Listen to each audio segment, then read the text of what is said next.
Pokpok, Magdalena. Isang kalapating mababa lamang ang lipad. Isang GRO. Maduming babae. Nakakapandiri. Nakakahiya. At tulad nga ng sabi ng iba, talagang hindi mo maipagmamalaki. Yan ang kadalasang tawag at tingin nating mga Pilipino sa mga taong nagtatrabaho sa mga club. Mga taong nagbibigay aliw sa kalalakihan at kababaihan. Mga taong handang ibenta ang sariling katawan, maibigay lamang ang ligaya ng bawat customers nila. Kapalit ng ilang libo o minsan ilang daan. Bawat isa sa mga taong ito may kanya-kanyang dahilan. Kaya nga lang, ang karamihan sa kanila may iisang klase ng karamdaman. Subalit ipagpapatuloy pa rin ang nasimulan ng dahil lamang sa kahirapan. Katulad na nga lamang ng istorya ni Nancy, isang GRO. Itong si Nancy, 18 years old pa lamang ay GRO na. Ang kanyang trabaho, magbigay aliw at ligaya sa karamihan ng kalalakihan sa kanilang baryo na dumadayo sa kanilang bar. Wala mahirap ang buhay. Wala daw siyang pagpipilian. Sino ba siya para mamili? Yung nanay niya nga daw, ganun din ang ginagawa.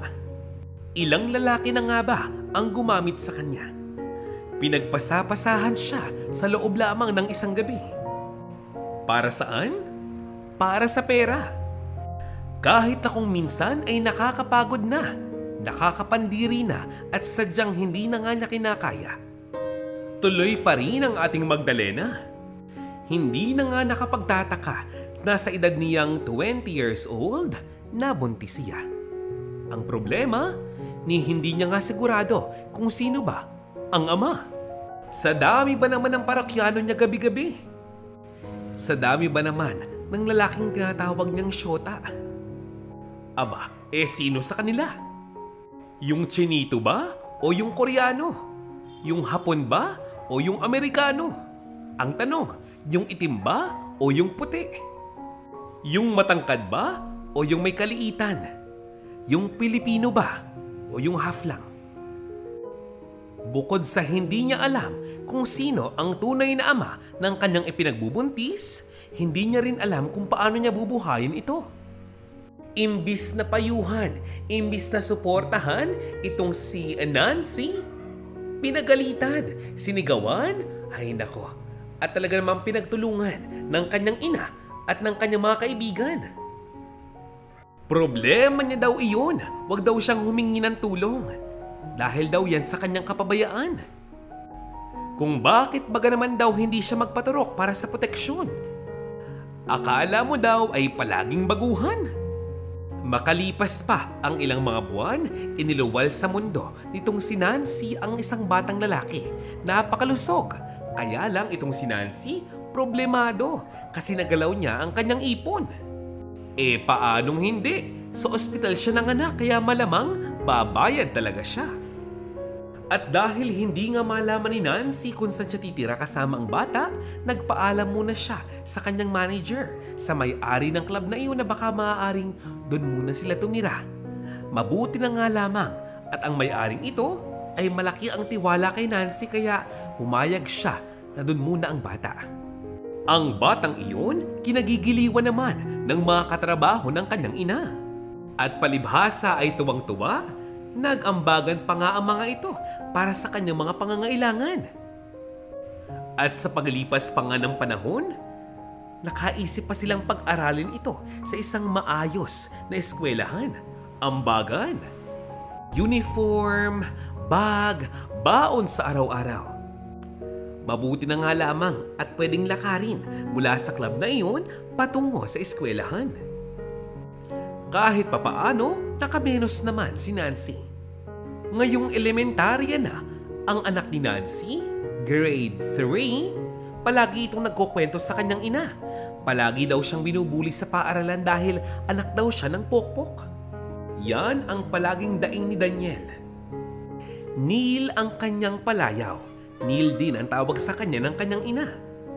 At ang palaging sagot ni Nancy kay Neil ay wag na lamang daw pansinin ang mga taong nambubuli sa kanya. Dahil unang-una, hindi pa ba siya nasanay sa mga ito? Ang unahin daw dapat ni Neil ay ang kanyang pag-aaral upang makapagtapos siya ng elementarya ng maayos. Pangalawa, alam daw naman nilang pareho kung ano ang totoo. Ang palaging payo ni Nancy sa kanyang anak, kung totoo ang sinasabi sa iyo ng kapwa mo, kahit masakit, dapat bang magalit ka? Dapat bang saktan mo sila? Kung totoo naman pala ang kanilang sinasabi, kung hindi naman, bakit ka raw magagalit? Bakit mo raw sila sasaktan? Kung hindi pala totoo ang kanilang sinasabi tungkol sa iyo. Kaya lang itong si Neil, tinatamad ng mag-aral. Ang sabi niya nga sa kanyang ina, tatapusin na lamang daw niya ang kanyang elementary days at ayaw niya nang umulit pa. Niyakap ni Nancy ang kanyang anak na si Neil. Napapaiyak na nga siya dahil awang-awa na nga siya sa batang ito. Ang batang si Neil ang tumatanggap at nakakarinig ng lahat ng mga masamang paratang para sa kanya ng ibang tao. At ang nakakalungkot, wala siyang magawa upang ipagtanggol ang kanyang anak dahil ang lahat ng paratang na iyon, lahat halos ay totoo. Maya pa? Nancy! Nancy! Mag-asikaso ka na nung oras na oh! Uy! Nandiyan ang mga customers mo. Sige na! Nancy! Ang sigaw ng manager ni Nancy sa club na iyon. Maya-maya pa ay dumating na rin ang may-ari ng club at sinabing, ay nako naman talaga, kung hindi lang talaga ako naaawa sa mag-inang ito, nako, matagal ko nang pinalayas ang mag-inang yan. Abay ginawa ng bahay bakasyunan ng aking dressing room. Ay nako, sige na, kilos na. Ang sigaw pa nito. Abay napakahirap ng ganoon. Walang sariling bahay,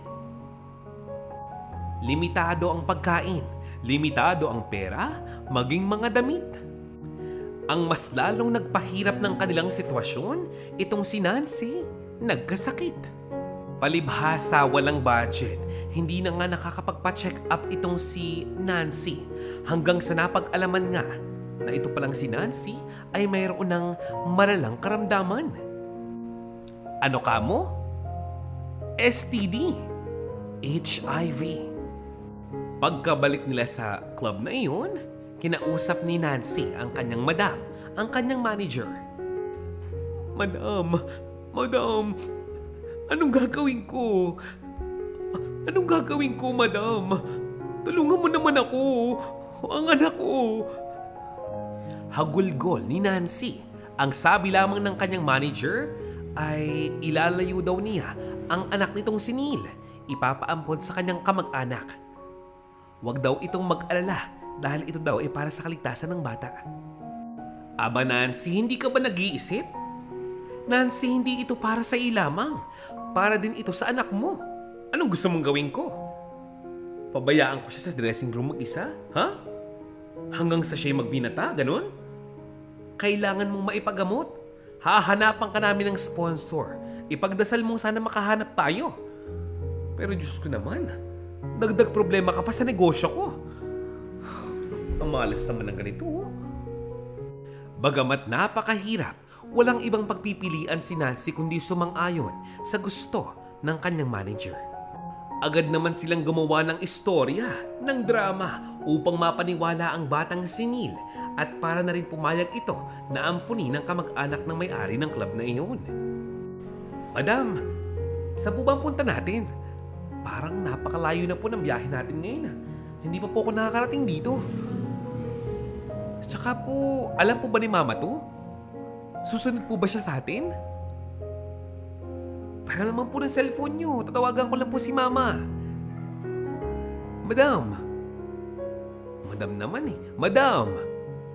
Ang seryoso nyo naman eh. Huwag na nga. Ang sabi ni Neil kay Madam, ang sabi nito, ay naku bata ka, napakaingay mo talaga. Neil, malayo ang iyong mama sa atin ngayon. Kailangan kasi ng tauhan namin sa kabilang branch. At sinasabi ko sa'yo, bawal ang bata doon. Sino mag-iintindi sa'yo doon? Magiging abala na ang mama mo doon, kaya sige na, huwag ka nang maingay. Ingay mo eh. Huwag kang mag-worry, babalik naman ang iyong mama dito. Pagkatapos niya ang kanyang kontrata, magkikita na kayo uli. Tsaka doon ka muna sa tiyahin kung walang anak. Aalagaan ka nun, tsaka pag-aaralin ka nun. Ayaw mo ba nun? Pag nakita kayo ng mama mo, mapaproud na siya sa'yo lalo. Diba? Isipin mo yun. Dapat nga ma-excite ka pa kapag nakita kayo, ipakita mo sa kanya mga medals mo kung meron. Yun, kung magkakaroon ka. Sige na, tumahimik ka na. Ingay nito eh. At nagpatuloy lamang ang biyahe nitong si manager at ni Neil habang nakasakay sa kotse. Maya-maya pa ay nag-video call itong si Nancy sa kanyang manager. Sa ganung paraan, magpapaalam siya sa kanyang anak. Hello. Naku Neil, I'm very sorry anak. Hindi na kita nagawang makausap bago ka umalis. Nagmamadali kayo ni manager kanina eh. Pero anak, pasensya na ha. Busy kasi si mama ngayon eh. Maghahanda na ako ng mga gamit ko. Don't worry, isusunod namin sa iyo mga gamit mo ha. Magpapakabait ka doon. Be good boy ha. Igalang ang matanda, sabi ko sa iyo, di ba? At saka, wag mong papahiya si madam dun, ha? Hatiyahin niya. Magpakabait ka dun, ha? Pag may nambubuli sa'yo, tandaan mo lagi yung mga payo ko. Ha? Nagmerienda ka na ba? Basta, tatawag ako sa'yo ulit, ha? Mamimiss kita, anak.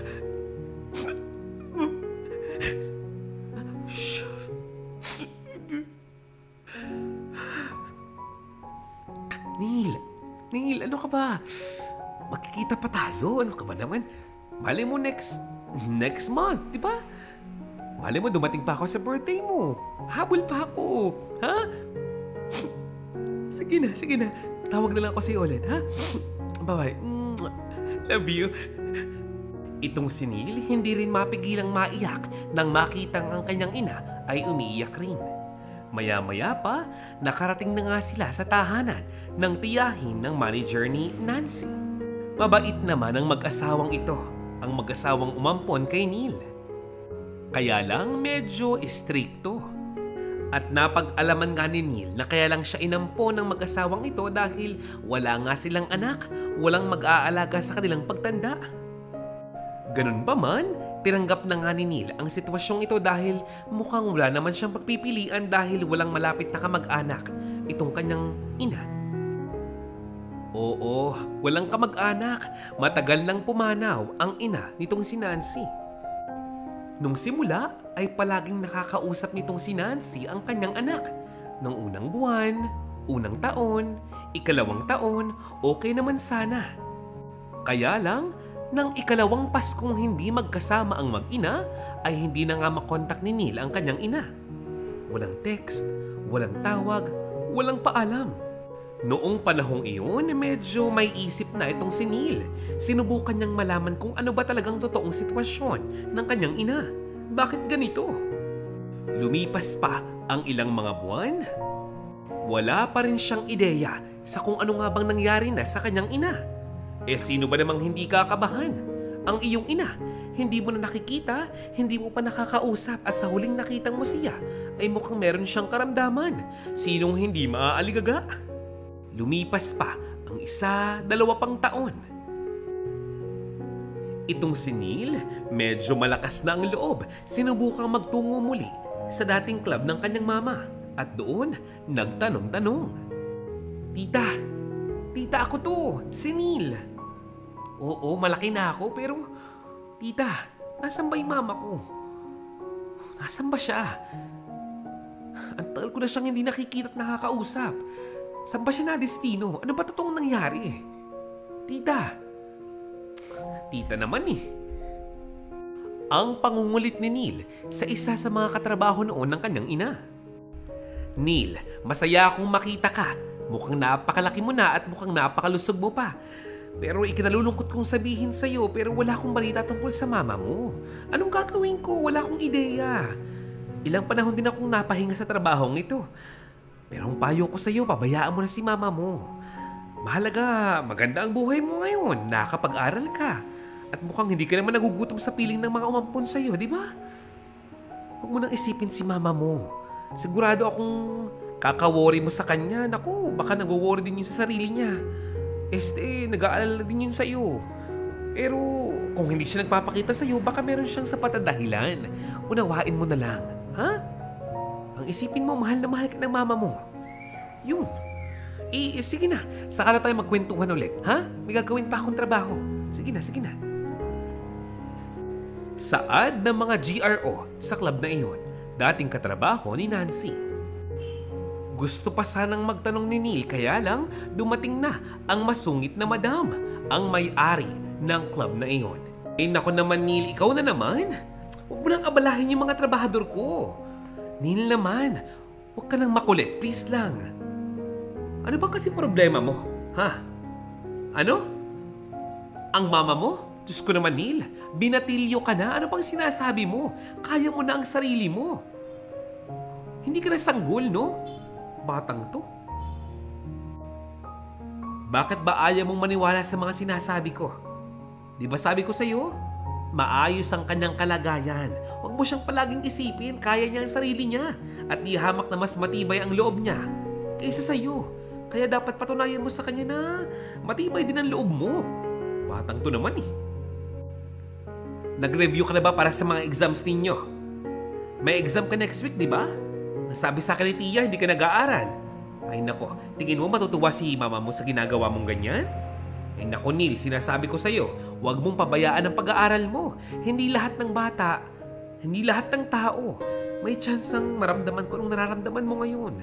Maranasan yung mga nararanasan mo, kaya sulitin mo. Anong oras na oh? Mag-aalas 7 na. Sige na, umuwi ka na. Uwi na, sige na. Uwi ka ni Madam kay Neil. Itong si Neil, bagamat nag-aalala talaga sa kanyang ina, ay nag-focus na nga lamang sa kanyang pag-aaral dahil tulad ng palaging sabi ni Madam, maaaring ito ang maging dahilan upang bumalik na ang kanyang ina kapag nakapagtapos siya ng maayos sa kanyang pag-aaral. Ngayon, high school na nga itong si Neil. Bago siya umuwi, sisilipin muna niya ang dating club ng kanyang ina. Mag-aabang, magbabaka sakali na baka nandoon ang kanyang ina. At hindi lamang iyan, alam mo ba, itong si Neil, kung saan-saan na nga nakakarating, lahat na ata ng club binisita. Sinilip kung ano doon ba ang kanyang ina, pero hindi niya ito matagpuan. Ang tanong, kung ikaw si Neil, ano ang mararamdaman mo? Ano ang gagawin mo? Ang nag-iisang magulang na nag-aalaga sa iyo noon, nagbibigay ng halaga, ay bigla na lamang nawala na parang bula. Ni wala ka man lang magawa, wala ka man lamang ideya kung nasaan siya. Kung ikaw si Neil, magtatanim ka ba ng sama ng loob? O tulad ni Neil, mag-aalala sa iyong ina? Oh, ano pang hinihintay mo? Comment down below na. Sige na, babasahin ko yan mamaya. Promise. Balik tayo sa istorya. Dahil nga itong si Neil ay high school na, binata na, marami ng mga kaibigan, tumutulong sa kanya na hanapin ang kanyang ina. Kaya ang ending, maging mga kaibigan niya, napapagalitan din. Paano ba naman? Bawat bar, bawat club na pupuntahan, samantalang minor pa. Isa rin ito sa mga dahilan kung bakit si Neil napapagalitan ng mga taong umampon sa kanya. Abay inaabot ng gabi kahit na kung tutuusin, half day lang sila. Hindi nagtagal ay tila ba sumasama na nga ang loob nitong si Neil sa mga taong umampon sa kanya. Ang iniisip niya, bakit hindi raw siya iniintindi o inuunawa? Isa siyang anak na nangangailangan ng ina. Ngayon, na-realize ni Neil na wala siyang ibang pwedeng asahan. Kaya naman, natuto siyang mag-ipon ng pera. Pinaplano niyang tumakas sa mga umampon sa kanya. Sa paglipas nga ng panahon ay tila ba napapagtagpi-tagpi na nga nitong si Neil ang mga pangyayari. Unti-unti na nga niyang naiisip kung ano nga bang tunay na dahilan ng paglisan, pag-alis ng kanyang ina. Trabaho nga ba talaga O baka naman meron na itong ibang pamilya? Ibang anak? Ibang asawa? Naging pabaya nga ba ang kanyang ina sa kanya? O baka naman ampon lamang siya? Napakaraming tanong sa kanyang isipan, subalit at least sa ngayon, nagkakaroon na siya ng katanungan na para bang may mali sa mga pangyayaring ito. Kaya nga lang sa paglipas pa nga ng panahon parang may nag-iiba. Hindi lamang sa sitwasyon ng kanyang buhay pero sa paraan ng pagdato sa kanya ng mga taong umampon sa kanya. Tila ba hindi na nga anak ang turing sa kanya ng mga ito? Ginagawa na siyang katulong o kasambahay. Lahat na lamang iniutos sa kanya. Maging ang mga bagay na hindi nasakop ng kanyang kakayahan, ipinipilit pa. Aba, isipin nyo, may mga pagkakataong kapag bakasyon, pinipilit si Neil ng mga magulang niya ngayon na magtrabaho, umextra sa palengke. Ang sasahurin niya, para lamang daw sa mga pangangailangan ng kanyang mga magulang. Pambayad ng kuryente, pambayad ng tubig, pambayad ng renta at marami pang iba. Sa makatuwid, ginawa na nga siyang boy. Tunay nga naman, maaaring malaki ang utang na loob ni Neil sa mag-asawang iyon pero dapat ba? Tama ba na gawin siyang utusan ng mga ito? Dahil lamang pinag-aral siya ng mga ito? Lunes hanggang Linggo, kapag sa umaga, may eskwelahan, tanghali hanggang hapon, trabaho. Hanggang gabi, asahan mo, walang kapaguran ang katawan ni Neil. Kilos, kilos, kilos. Tapos mamaya aabutan siya ng kanyang amain ng 100 piso. 150 naman kung siya pa rin ang magka-car wash ng kotse ng kanyang amain.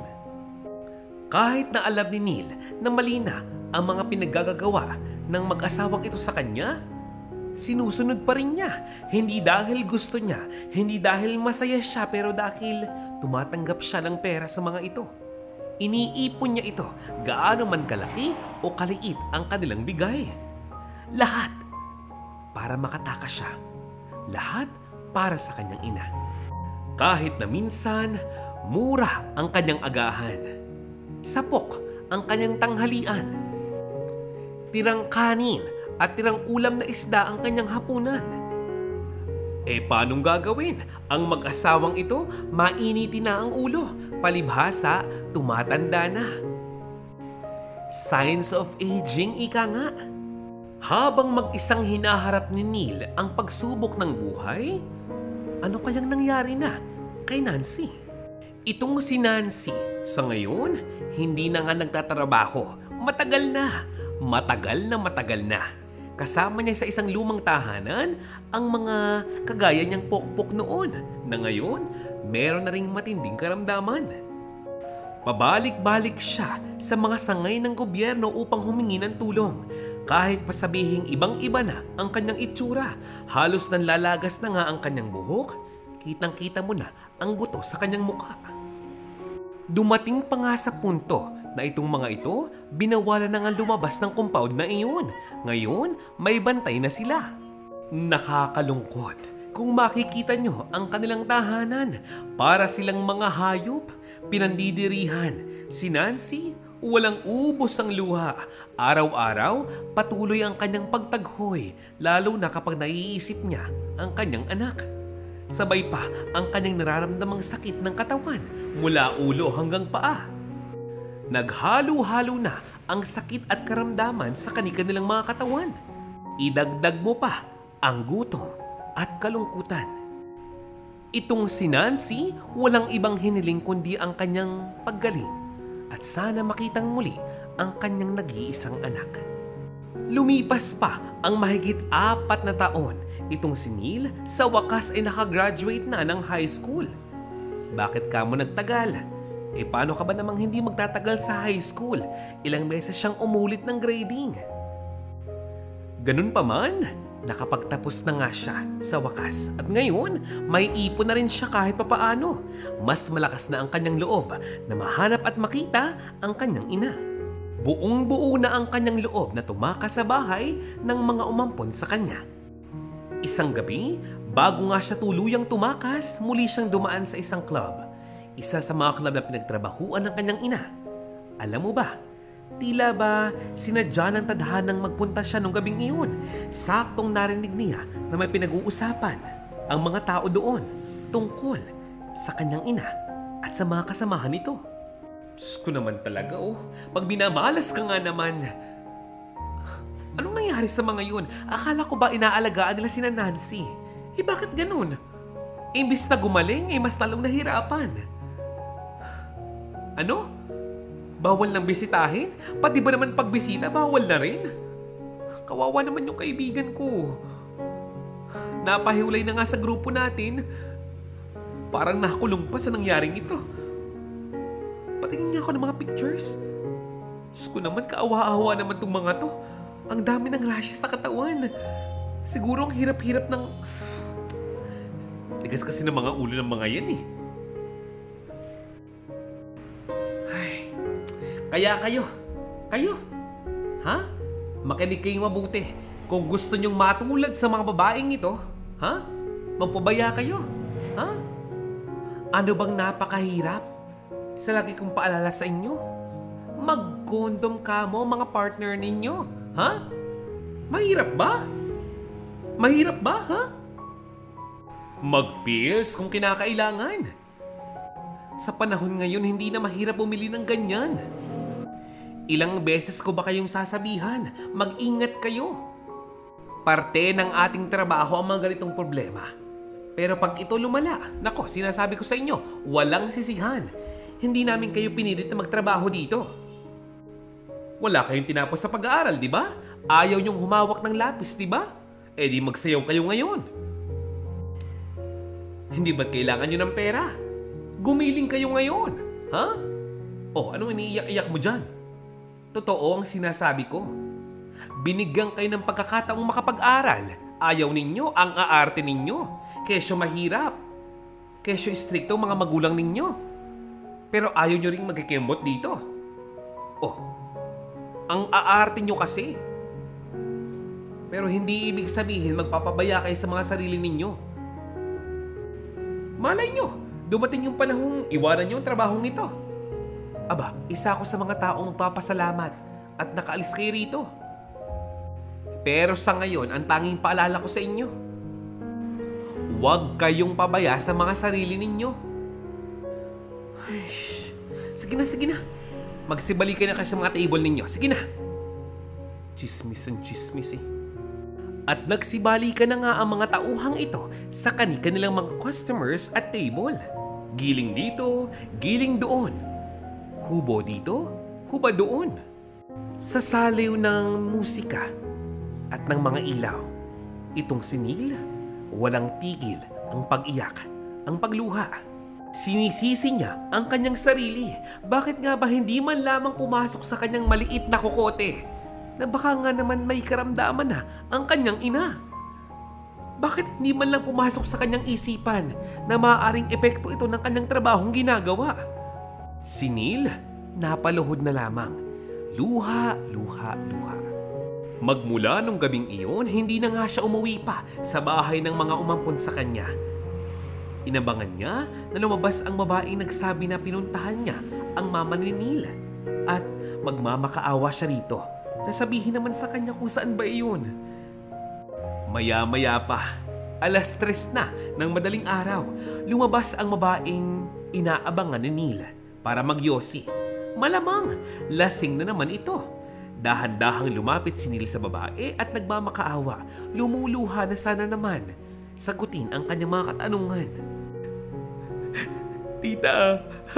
Tita naman. Tita, bakit hindi mo sinabi sa akin? Bakit hindi mo sinabi sa akin yung totoo? Nasaan ang nanay ko? Nasaan si nanay ko? Tita. Ang iyak na sabi ni Neil, ang sabi ng kanyang kakilala. Neil? Neil, ikaw ba yan? Diyos ko naman, Neil. Anong ginagawa mo rito? Anong oras na, Kaya naman pala galit na galit si Madam kanina Hindi ka ba umuwi? Neil naman. Malayo ang lugar na yun dito. Neil, bawal na ang dalaw doon. Madaling araw na pati, hahanapin ka ng mga magulang mo. Wala ka nang masasakyan pati pagpapunta doon. Kasi naman, Neil eh, dagdag ka pa sa problema namin eh. Napagalitan na nga kami, lalo pa tong... Naku talaga. Kundi lang ako naaawa sa iyong bata ka. Kung di ko lang kaibigan si Nancy, naku talaga. Isinend ng babaeng ito ang totoong location ngayon ni Nancy sa messenger ni Neil. Oh, na-receive mo? Uy, tama na nga yung pag-iyak mo. Tinatanong kita, na-receive mo ba? Basta bahala ka ha. Sinasabi ko sa'yo, wag na wag mong ipapaalam kina madam na sinabi ko sa'yo ang address ha. Naku, kung di ko lang kaibigan si Nancy, hindi ko to gagawin para sa'yo eh. Sige na, mag-ingat ka. Hindi ko alam kung tamang sabihin to pero kaawaan ka ng Diyos. Patakbong lumayo itong si Neil at nang makakita ng tricycle, agad sumakay patungo ng terminal. Alam na niya ang address. Medyo malayo pero titiisin, kakayanin. Ang mahalaga, meron na siyang alam tungkol sa kinaroroonan ng kanyang mahal na ina. Matagal mang naghintay ng first trip ng bus, itong si Neil, sabik na makasakay sa bus. Mapupuntahan niya na ang kinaroroonan ng kanyang ina.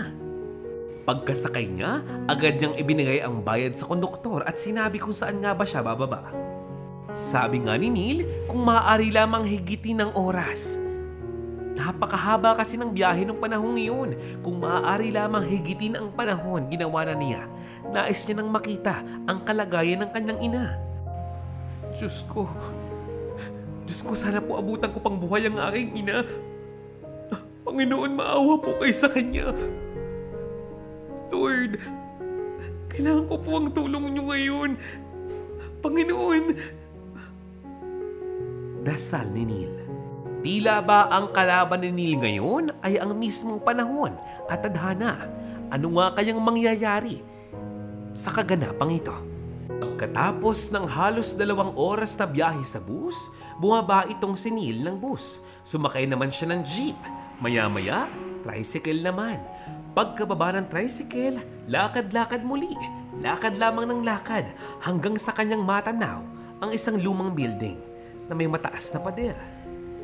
Maya-maya pa napansin niya ang mga taong halos labas-pasok doon, nakasuot ng face mask. Anong kanyang gagawin? Wala siyang dalang face mask. Dahil sa kanyang pagmamadali, nakalimutan niya ng bumili. Sinubukan ni Neil na magmakaawa. Kinausap niya ang gwardya at sinabing kailangan talaga niyang makapasok sa loob.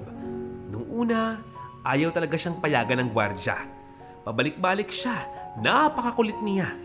1 beses, 2 beses, 5 beses na nga siyang pabalik-balik pero hindi pa rin siya pagbigyan.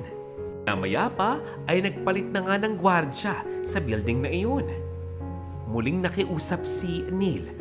Lumuluhod, umiiyak, nagmamakaawang papasukin naman siya sa loob dahil baka mamaya huli na para makasama't makita niya ang kanyang ina. Tila ba hulog ng langit ang gwardyang ito. Dumukot siya ng face mask sa kanyang bag, iniabot sa binata at sinabing, "Bilisan mo lamang ha, ako nang munang bahala." Kaya nga lang, nung siya'y makakapasok na, biglang dumating ang isa sa mga supervisor ng gwardyang ito. Kaya dahil sa takot, hinigit muli ng gwardya itong si Neil palabas. Kailangan hindi siya mahuli. Ganun pa man, ang ginawa ng gwardyang ito, kinontak niya ang management. Nag-report ang gwardyang ito at sinabi ang kondisyon, ang sitwasyon ni Neil at ni Nancy. Ilang sandali pa ang lumipas, biglang may lumabas na isang doktor. Ang doktor na ito naawa sa kondisyon ni Neil. Kaya ang sabi niya, isuot mo ito. Personal Protective Equipment. PPE yan para sa'yo. Ito pa ang mask, tanggapin mo. Hindi mo pwedeng lapitan ng iyong ina ha? At dapat kasama mo ako sa pagpasok mo sa loob. Nagkakaintindihan baga tayo. Bibigyan kita ng ilang minuto.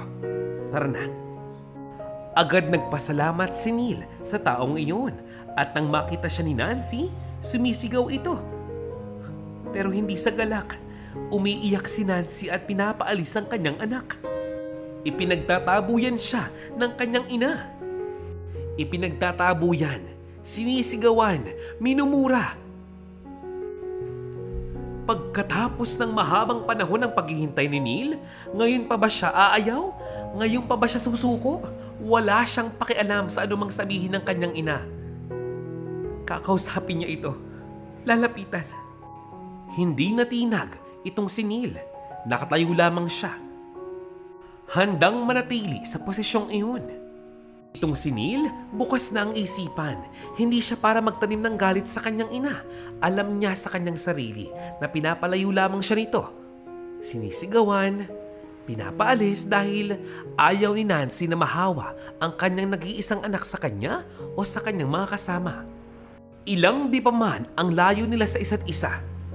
Walang pakialam itong si Neil kahit na hindi niya mahawakan o makausap ng diretsyo ang kanyang ina. Ang mahalaga, abutingin niya ang kanyang ina. Buhay ito at humihinga. Nakaisip ng paraan itong si Neil upang hindi na nga siya malayo pa sa kanyang ina. Nagmakaawa siya sa mga staff at doktor sa lugar na iyon, sa facility iyon, na baka naman daw maaaring bigyan siya ng trabaho para naman hindi siya umalis sa lugar na iyon, para magkaroon siya ng dahilan upang manatili sa lugar na iyon. Aba, kinabukasan, si Neil naging utusan na sa lugar na iyon. Patakbuhin na nga si Neil sa lugar na iyon. Inaabutan nga siya ng kaunting sahod sa kanyang trabahong ginagawa. Minsan, mga pribadong samahan pa at mga grupo ang naaawa sa kanya kaya inaabutan din siya ng kaunting halaga. Kaya nga lang hanggang sa ngayon, ang kanyang ina, pinipilit pa rin siyang umalis sa lugar na iyon. Pinapaalis, pinapalayas at pinaparamdam na hindi niya gustong makita ang kanyang anak. Pero alam mo ba? Hindi para sumuko si Neil. Hindi niya para palagpasin ang pagkakataong ito. Hindi kahit kailan. Aba, kahit naman ako, ilang taong mawalay sa taong pinakamamahal ko, ang aking ina, hindi ako para pumayag na lamang basta-basta na malayo sa kanya. Ngayon pa? Ngayon pa? Kumbaga itong si Neil ay immune na sa bawat sigaw at mura, mga daing ni Nancy. At kahit nasa malayo siya, ang mahalaga, abutingin niya ang kanyang ina. Hanggang isang araw tila ba iba ang ihip ng hangin. Tahimik ang lahat. Itong si Neil naninibago. Habang siya nagwawalis ng sahig, napatingin siya sa bintana. Doon, nakatayo ang kanyang ina. Nakangiti at nakatingin sa kanya. Kumakaway ito. Nakangiti pero parang may luha sa kanyang mga mata. Lumipas ang mga oras. Nung bandang lunchtime na, itong si Neil nakareceive ng sulat. Imposibleng siya'y magkamali. Ang sulat na ito ay sulat kamay mismo ng kanyang ina. Neil, anak, maraming salamat sa iyo. Anak, hindi na ako magtatagal pa, anak. Alagaan mo lagi ang sarili mo at huwag mong gagayahin si nanay, ha? Magtrabaho kang mabuti, yung marangal, at sana gabayan ka ng Panginoon. Anak, mahal na mahal kita. At sa panahon ng paglisan ko, kapag tinanong ako ng Panginoon kung naging maganda ba ang buhay ko sa mundo, sasabihin ko lang na maligaya akong ako ang iyong naging ina.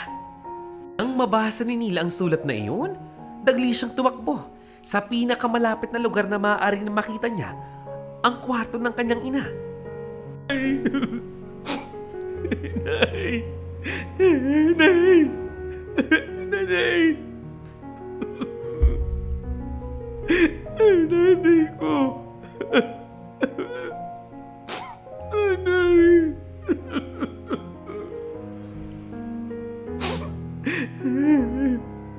Lalong nanghina ang katawan ni Neil nang makita niya ang doktor na tumulong sa kanya noon na makapasok sa building na iyon. Nakadungaw sa may bintana ng kanyang ina at umiiling ito. Ibig sabihin, pumanaw na ang kanyang ina. Napakahirap para kay Neil na tanggapin ang katotohanang wala na ang kanyang ina. Pero kahit papaano, magaan ang kanyang loob dahil nagawa niyang matagpuan ito bago ito lumisan sa mundo. Magmula nga nang mawala ang kanyang ina, itong si Neil hindi na umalis sa lugar na iyon. Si Neil ay tinutulungan ngayon ng isa sa mga doktor sa lugar na iyon. Tinulungan siyang makakuha ng magandang trabaho at ngayon, guwardya na rin siya sa building na iyon. Nanatili siyang tumutulong sa mga pamilya ng mga pasyente at para sa kanya, para na rin kasama niya ang kanyang ina. At hindi lang yan, alam mo ba, yung doktor na tumulong noon kay Neil upang makapasok sa building, ang gumawa ng paraan upang makapag-enroll siya ng kolehiyo. Pinatira sa kanyang tahanan, pinag-aral, binigyan ng pera at binigyan ng trabaho. Nangako si Neil na gagawin niya ang lahat upang ibalik ang lahat ng tiwalang ibinigay sa kanya ng doktor na iyon. Pangalawa, gagawin niya itong paraan upang maging proud sa kanya ang kanyang nanay. Kahit pa wala na nga ito sa mundo. At dito na nga po nagtatapos ang ating istorya ngayong araw na ito. Naniniwala ako na ang istoryang ito'y nagpapakita na anumang klase ng magulang meron ka, hindi ito sapat na dahilan upang magtanim ka ng galit sa kanila. Dapat gumawa ka ng paraan upang iparamdam sa kanila na mahal mo sila. Alam mo ikaw, napakaswerte mo kasi buhay pa ang mga magulang mo. Payo ko sa iyo hanggat kasama mo pa sila, yakapin mo sila. Iparamdam mo na mahal mo sila. Iparamdam mo kung gaano ka ka-thankful na sila ang mga magulang mo. Na kahit hindi mo man nakukuha ang lahat ng naisin mo, hindi mo nila maibigay ang buhay na gusto mo. Nang dahil sa kanila, nabuhay ka sa mundong ito.